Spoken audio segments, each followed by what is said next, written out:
Secara blak-blakan Natalie Holzer membongkar jumlah uang bulanan dari Sule untuk sang anak, Atzam Ardiansyah Sutisna. Rumah tangga Natalie Holzer akhir-akhir ini ramai diperbincangkan lantaran kabar perceraiannya dengan komedian Sule.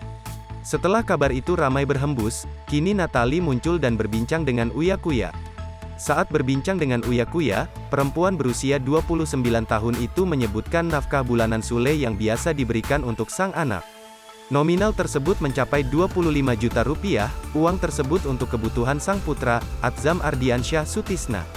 Bulanan yang dia kasih untuk Atzam, dia yang kasih nominalnya 25 juta rupiah per bulan, kata Natalie Holzer dikutip Tribun Style dari kanal YouTube Uya Kuya TV, Sabtu, tanggal 9 Juli tahun 2022.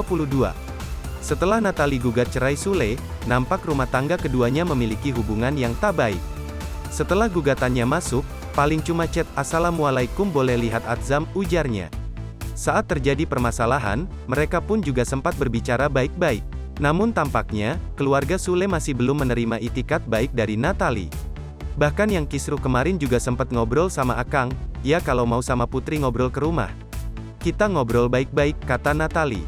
Dia bilang, "Ya nanti cari waktu," sambungnya. Natalie juga mengaku jika dirinya dan Sule akan sama-sama saling menjaga baby Atzam. Selain itu, mereka berdua berjanji memberikan yang terbaik untuk pertumbuhan sang anak.